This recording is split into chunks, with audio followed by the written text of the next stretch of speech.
Now, we've done many different selling methods on eBay trying to do the best we can, but the method we are currently using right now has made us far more money and made us far more successful than anything else we've ever done.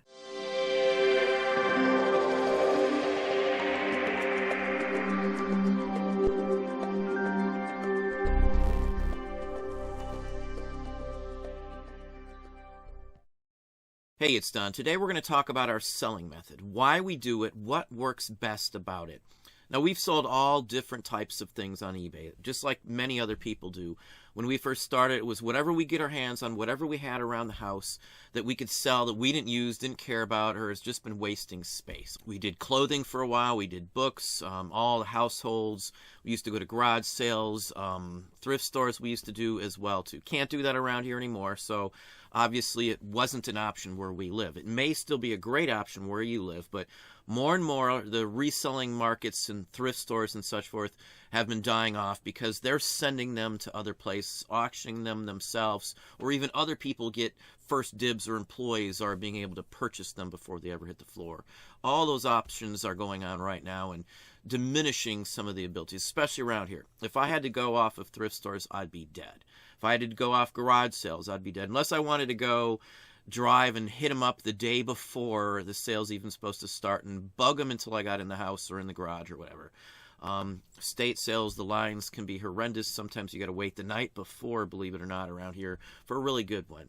Some of the state sales as well, people will look at the stuff before it ever gets to the public. So all the real good stuff in some categories is gone. I've personally been in state sales ahead of time, so I know they do that. Anyway, in the past, we would just buy as the best items we could find. We'd hunt them out and spend a lot of time getting, a $50 item, a $60, $70 item, or whatever we could get our hands on in those days. It took a lot of time to list those items. That was our process. That was our method. Let's list and go after these specific types of items by going to a whole bunch of places and hoping that we could find some of the items, electronics and things like that, high-dollar books, high-expensive clothing, all that kind of stuff. We spent a ton of time across the board just to get it. And obviously it takes a lot of time to take photographs of clothing, to write down the dimensions, measurements, and all that kind of stuff too. So there's a lot of time invested there. Once you write them down, you got to put them into the listing. You've got to upload the photos. You got to make sure they're all good quality, all that kind of stuff. It takes a lot of time. So the amount of clothing that we could get up back in those days, or even high-end electronics, or even to many extents high-dollar books, not necessarily expensive, but $100, $150 books are in the higher value mostly for books. So those are the types of things we hunted down. It took a lot of time to find. It took a lot of time to photo list, and the whole works. So at the end of the day, we may get 6 of those up in an hour, maybe even less than that if you count all the time to photo and measure and all that other kind of stuff on them. So it wasn't a sustainable method of us listing on eBay to keep doing it that way. We couldn't get ahead. It always had the time factor. Now, shoot forward a couple of years, we went and found out that it's better for us now, our method for us, to list, to not worry about having all the high dollar stuff. Just buy a lot of the reasonably good stuff, the low-lying fruit at a cheap discount in big mass bulk. But we're more profitable doing it that way because we can list 45, 50, maybe almost up to 57 or so of these in an hour. It only takes a minute to scan or get the image of a lot of the stuff we sell. A lot of it can be done with scanners and things like that, especially like the duplex scanner that we use. We have a Epson DS 510 duplex scanner. It's an older model. Got a couple of them because the first one works so well. That way we can have several people scanning. With one of those scanners, in like an hour, you could scan, thousands of cards. In just a minute, you can probably scan 40, 50 cards easily. Maybe even more than that, because you can just set a stack on there. So it crunched down our time immediately. I truthfully try to stick to items with less photos. If I can get away with items where I only have to take 2 to 5 images, I'm far better off because I can, again, get more of them up in the same amount of time it may take me to get 6 or 8 little more expensive items. Let's say I'm listing $40 shirts or something for one day. First off, those $40 shirts I'll be listing, that's the list price, are going to be in all different sizes and styles. chances of me running into the same size and style that one person's going to want to buy is slim. So you're probably not going to just sell them all unless there's something really good, you know, something really hot and desirable. And chances are it wouldn't just be worth 40 bucks. So the average shirt or something that I see out there, maybe 40 bucks for a lot of people who sell clothing. That would be our case as well with a lot of the stuff that we found. So I can get maybe 6 of those up. It's $240 worth of list value. With the clothing and what we had to do, I had to include free shipping with clothing. Free shipping was a given. Everybody else did it, but, you know, I wouldn't stand out. You know, I'd be the last one selected when they're looking at lowest price if I'm going to put 40. Unless I lower the price. Most of the other folks, the majority of the folks selling clothing when we were doing clothing, vast majority were doing free shipping. I also had to promote them in many cases to get the eyes on the clothing. So, you know, the $40 list price never ended up giving me 40 bucks. So the return, the ROI in my investment, running that type of method, worrying about those little higher dollar value items, actually hurt me on that. I was making less money for the time I invested into it. So we come to the method we use now, which is to get up as much as I can quickly. Don't necessarily have to have the most expensive item every single time you do it. I don't pay attention to that mostly. If the items are decent items, they're going to sell, even if they're going to sell for 10, 12 bucks. So it's far better for me to list a whole bunch of cheaper items and get more of them up, more opportunity to sell, more opportunity to get my footprint out there in the categories I'm listing in, than it is to sell those $240 worth of clothing, or list, I should say, in that same amount of time frame. We've tried to streamline the process for everything.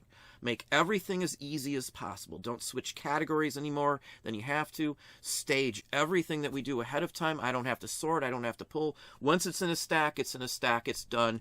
Anybody here can handle that. They can scan it, go right over and list it if that's the case as well. The method we use is basically an assembly line these days. Again, it sticks to a very simple criteria, easy to photo or scan. Digitize, whichever format I have a way to do it cheaply and easily. For us, it's simple to price. I've been doing this for quite some time.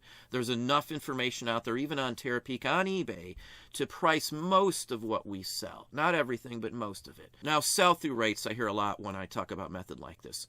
The overall sell-through rate for the category is what I worry about. I don't necessarily worry about the sell-through rate of the specific items that I'm selling, because there are so many different factors on when one would sell over another one. Feedback, other issues like that. Return customers might always come back and buy the same types of things from you. All sorts of other areas like that. Shipping could be an issue too. It might be cheaper to buy from one person than another. Reputation is usually one of the big key factors, though. Now, this may not work great for you. You may not be able to get those items. You may have to only go after the higher dollar items. The sourcing aspect always has to come into play in any method you use. You've got to know how much time you're wasting on sourcing. If you're out sourcing, 40 hours a week, you're just spending on sourcing, and you come back and you only got 20 items to sell, that's not a real great return on that, unless those 20 items are, $1,000 a piece or something. If you're spending that type of time, 40 hours, those items have got to be super, super, super good. And they've got to sell super, super fast. I don't know about everybody else out there, but I'm unable to get $1,000 items all the time. Those are getting fewer and fewer and far between any type of those types of items. Even $500 items can be tough to get in many cases. A couple $100 is kind of easy comparatively, but everything like that is a chance encounter for me just as much as it is for everybody else out there. And I have places I know I can get stuff at and source, and I still can't pull out those $1,000 or $500 items all the time. It just doesn't work that way. So now we're picking the low-level fruit, basically. It works for us, again, because most people don't see the value. They haven't spent the time to look at that junk that most other people just pass up. They assume everybody's passing it up because it's just junk. It's not as high dollar value as a $40 piece of clothing necessarily. It's the sell price. But the return on your investment, the percentage of profit from those $10, $15, $20, $25 items is huge. They're pennies to purchase versus, say, having to spend $10 on a shirt that you may get $40 for. Now, we research what we sell. We go with the numbers. So if certain items make us far more money and are far easier to list and far easier to get, those are the numbers we're going to follow. I'm going to keep going with those types of items and figure out how I can get more of those types of items. Now, another step that I would do is I would do a pros and cons sheet on all the items that you're thinking would work for you. Figure out which ones have all the pros with almost no cons and go with those. At least dig into the numbers to see if those are the most efficient and practical ones to give you the highest ROI, return on your investment. The numbers and facts steer our business. Looking at the numbers on eBay, there's enough information you can get from your own store looking at eBay through the hub that can tell you what was selling best for you, what you should center in on as well. You can go into Terapeak and look at solds to figure out the top sellers in certain categories or which category would give you the highest return on your investment. From there, it's just a matter of sorting down where to find the stuff at. Now, I can tell you, too, from the last 10 or 15 years, anything I'm selling right now, I could have sourced pretty much anywhere else I've lived, been, or worked in the past. Most of the stuff I sell, again, is bottom-lying fruit, low-lying fruit, and it is available in other places. You're going to have to look outside the box. It's not going to show up at the traditional markets like a thrift store or a garage sale for the most part. There's an odd chance you might here and there, but overall, I don't find the greatest stuff at any one of those places. It's always like a one-off thing. Back in the day, it might have been a $100 pair of shoes at a garage sale for $5, still in the box.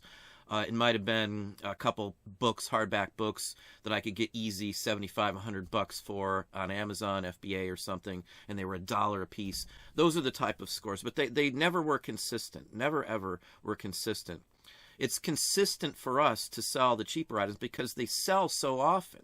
We were able to get so many of them up as well that our numbers increased greatly, and more of them sell over time. The more you get up, the more you're going to sell. The more you list, the more you're going to sell. So it's far easier to sell, 20 or 30 $20 items than it is to try and sell those 6 $40 items. The ratio of the sales for those 6 $40 items was far slower. They were longer tail items in the general scheme of things than it was for the cheaper dollar items. So we basically gave up the higher priced selling items for the medium to lower price selling items because we had a better result from that. We could sell far more and get far more up. The numbers just swayed in that direction, pros and cons. Looking at the numbers, looking at which category makes us the most money, or which item gives us the highest ROI, return on our investment. And that's the method we picked. That's the route we took to make our business grow. And it has worked. It's been efficient. It continuously goes. Stuff sells all the time because of the quantity we have up. But now keep in mind, too, just because it works for me doesn't mean it's going to work for you. There's no wrong or right way. It's whatever works for you. If some method works for you and it doesn't work for anybody else, that's great. You've got your own little specialty thing that you can do that someone else can't. So hopefully you're able to dig into that and grow it bigger. Take advantage of that opportunity that you have. That's what it's all about, figuring out what you're best at, figuring out what gives you the most money, and then just hammering it, going straight at it and doing everything you can to grow that aspect of your business. But anyway, that's what I have for you today. Hopefully that gave you some ideas, some thoughts. If you enjoyed this video, please hit that like button down below. You can also hit the bell icon to be notified if I post new content or go live. Subscribe and tell all your friends.